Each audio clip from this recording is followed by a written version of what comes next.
that was around the time I don't even remember. Do you remember how you approached me the last time? I've been fucking approaching you. I've been approaching you for like 5 years, bro. Eddie literally believed in you when you didn't believe in you. This is true. I guess tell this part of the story from your perspective, even like the 5 years prior, like of what you were trying to hire me and dude, like just I believe in compounding events. I was like, if enough times I nicely have great conversations with Andrew and I mention that whenever he's free, let me know. We should do something together, you know? That was always like the ending. It was like, by the way, like, let me know. Like every time. I love to work with you. Every time. And it was my call to action. It was your call to action at the end of every interaction. It was like a good, I was always like appreciative. I was always like, dude, thank you. Like I'm kind of doing my thing over here, but like I didn't want to push you. I was like, if you're ever. But I also like didn't fully know what you were doing. Like we would kind of talk about it. I knew you were doing like marketing and ads and stuff, but I didn't really fully like know. You know what I mean? Yeah. And now it's even totally a different animal than it was 2 years, 3 years ago. Yeah. So, but anyways, you were always ending it with your call to action. That guy's name is Jay Shetty, by the way. Jay Shetty. Holy, that's a huge name. Yeah. Really big, and it's bad that I couldn't think of it in the moment, and also bad if he's not Indian, but he looks Indian. Yeah. Like, I'm not racist for thinking that he's Indian. His Okay? last name's Maybe Shetty. he's from Bangladesh or like Yeah, it's like in the area. maybe, you know. You know what I mean? Yeah, in the area. That's pretty impressive. That's yeah. But crazy. Yeah, it was really cool to see like the competitors we were up against, and when he's Hindu. Okay, that's Indian. Is that Indian? And life coach of Indian descent. There we go. I'm not a racist. Woohoo. Great job, Andrew. Not racist. But anyways, no, I remember when we found out that we got nominated for the Shorty Award because someone commented on one of our YouTube videos and told us. No way. Yeah. That's how you found out. That's how we found out. That's how organic it was. Like, there's so many PR type people that will be like putting your name into every fucking thing. Like, we didn't have that. Like, someone found us, someone nominated us. We don't know who. We really don't know who, still to this day. If it was you? If it was us or if it was just them, like, looking for people in that space and trying to find people that were shaking things up. And it's pretty cool. That's awesome. But anyways, like, so we were really like in our groove on that. And I can't remember the time that was like the last time where you hit me up, but it was. We can probably find it on text. It was probably on text or like Instagram, maybe even like replying to one of my stories or something. Maybe. I feel like that might have been it. Maybe. But it was something along the lines of like, hey, by the way, just a reminder. Yeah. If you're looking for something and you're like, you know what, this time I'm exploring options. I'm like, it's about time I got to sell this guy. And see, the thing is that's you. That's also you being like a natural born sales guy. You know, you understand like, in order to close this guy, I'm probably going to need to have like 9 touch points. Yeah. And then on the 10th one, I close them. On 30, even if that's what it takes. And the thing is like, if it's 10 on average, for some it's 5, for some it's 20, you know, like. Live with it, you know? Yeah. So. I followed up. My follow-up game is ridiculous. Your follow-up game is on point for sure. Yeah. For sure. I'm sure that's why we're married. Yep. Just follow up, guys. Like, it's so easy. The fortune is in the follow-up. That's it. So yeah, I remember from my perspective, I remember like you kind of telling me that you were building something and, you know, just like the fact that you had an opportunity. I can't even remember if you like fully pitched me in like a text form, but like I remember I came to this office. Yeah, I was like, come check out the office and we'll talk there. Yeah. I think you might have been like, I'm trying to build out a creative team and like you seem like a good fit or something like along those lines. Yeah. Like, or I know you'd be a great fit. And I remember we met here right next door in the open area.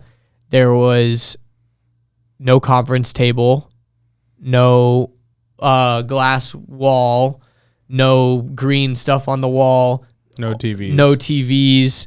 There was no whiteboards. There was, I think, maybe 1 or 2 standing desks that had been put together. There was 2 double desks. 2 double desks that had been put together, and a few chairs. Yeah, like 8 chairs. And when and there was a case of water bottles in the corner. A nice. And one. I remember you kind of like jokingly were like, want a water? Like, but we also did want water, but it was like, that's all I have to offer here. Like, this is still being built, obviously. Yes. There was promise paint cans. I will pay you. yeah. Like, there was paint cans everywhere. But the thing that actually was probably the biggest flex was the psych wall. Because I remember seeing the psych wall and being like, oh shit. Like, he's not like playing around. Like, this is like a legit studio in here. And at the time I didn't even realize that you guys had built that. I thought that was like there. And then you were like, no, my dad like built this. And I'm like, huh? Like, that's sick. I'm like, this is awesome. So I just remember like really taking it in, and you kind of just like casting the vision for what 4Media was going to be and like what this building was going to be. I think even maybe in those first conversations we had, you mentioned even this space next door. Like, the space next door is vacant. Like, eventually we want to like knock down the walls and maybe like build. Crazy, huh? Like, crazy that all of the stuff that we talked about is like actually it all came true. And within 6 months. Literally. Crazy shit. Literally crazy. Like, we met. My first day was like November 1st, I'm pretty sure. 1st, the second, yeah. November 2nd, because the first was a Sunday, I think. Yep. And in like April, we like moved into the next door, you know. Fully like something constructed, like that. held up by permits. I remember. We really would have moved in February if there's no like city permit. Yeah. I remember the day that you came in, and I know that Eddie was kind of like hunting you for a while, because we met 4 years ago, and he would always I met you at the gym one time. I don't know if you remember, but Eddie was like, this guy, he made gifts, like, he is so talented, you should watch his stories. And I'm like, okay, cool. Like, I was a big fan. He hyped you up from the beginning.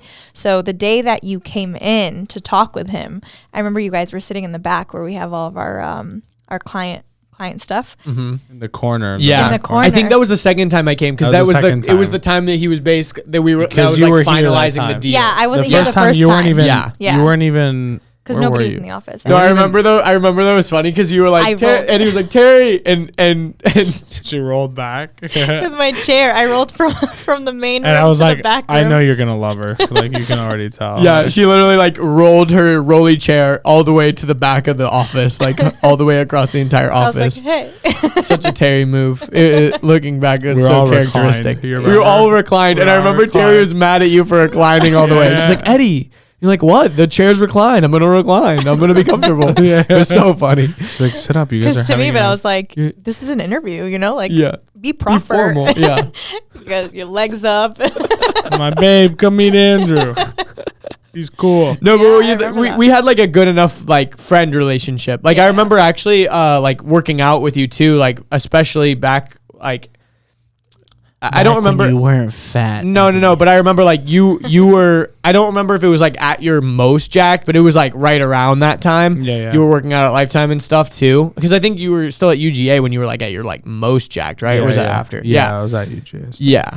But I remember like you were like really jacked, and I remember like working out with you a few times and like learning new stuff. Like I remember I think we did like Romanian deadlifts or something like that, and I was like, oh, this is cool. Like, and he's doing this. He's way more jacked than me. Like, maybe I should be doing this. Yeah, you know what I mean?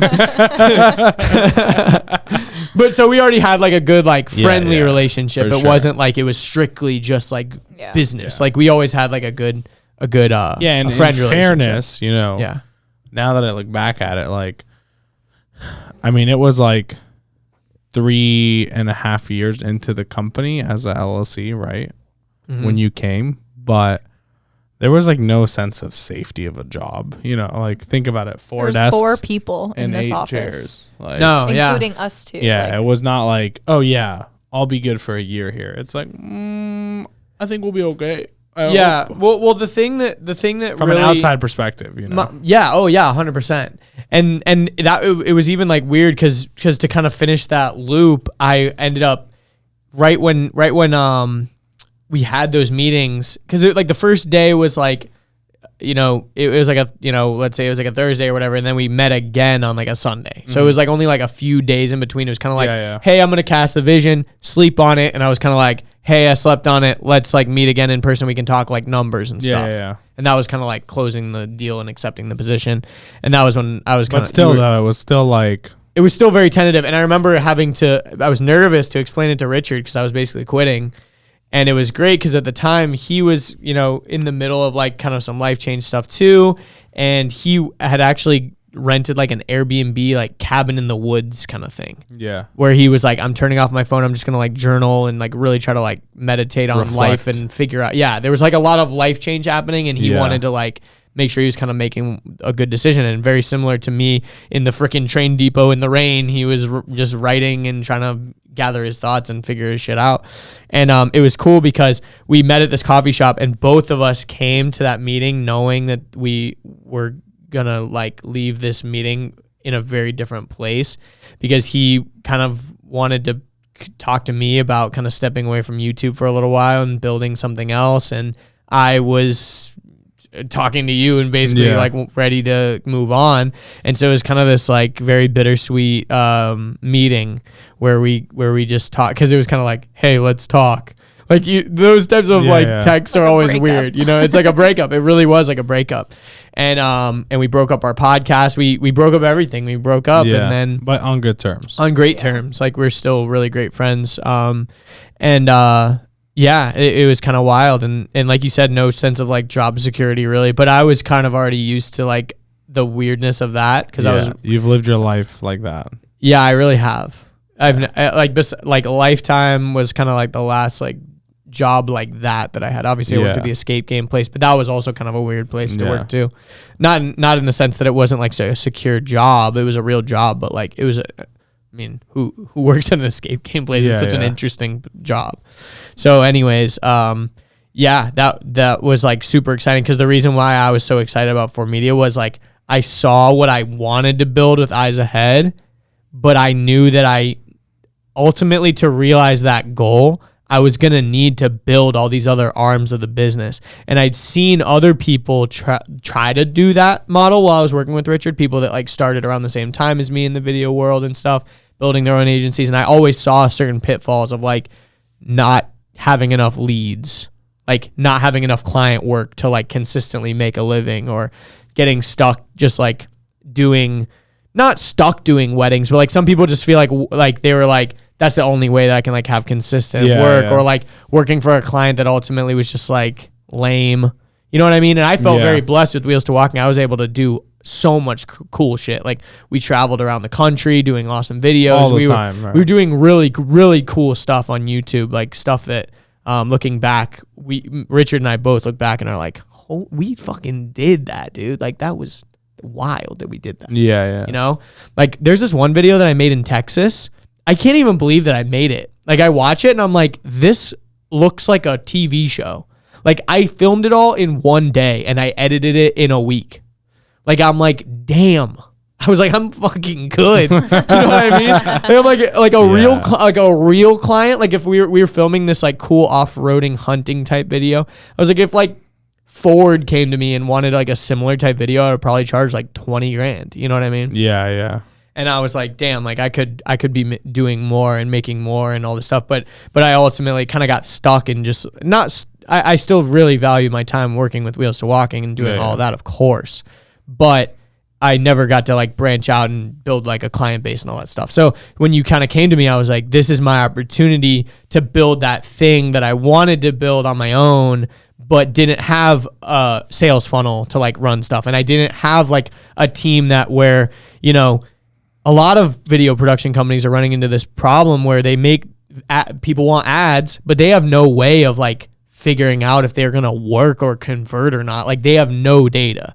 Like all they know how to do is make a good looking video, but they're used to making like talking head documentaries or short films or music videos. And so when someone comes and says they want an ad, they don't truly even know how to market a product or position a product in a way that's going to actually make people pull out the credit card and buy.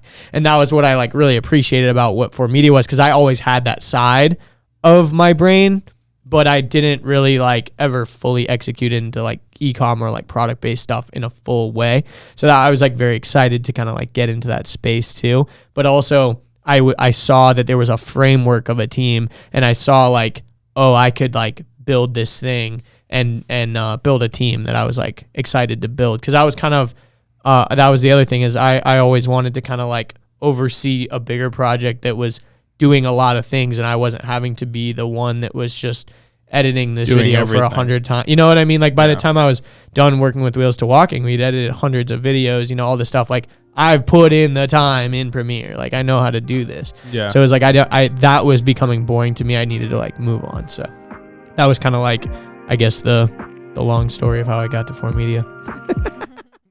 Hope you got value out of that clip. If you want to see the full episode where that clip was from, click right over here. If you want to see other short clips just like that one, feel free to click anywhere on this side of the screen.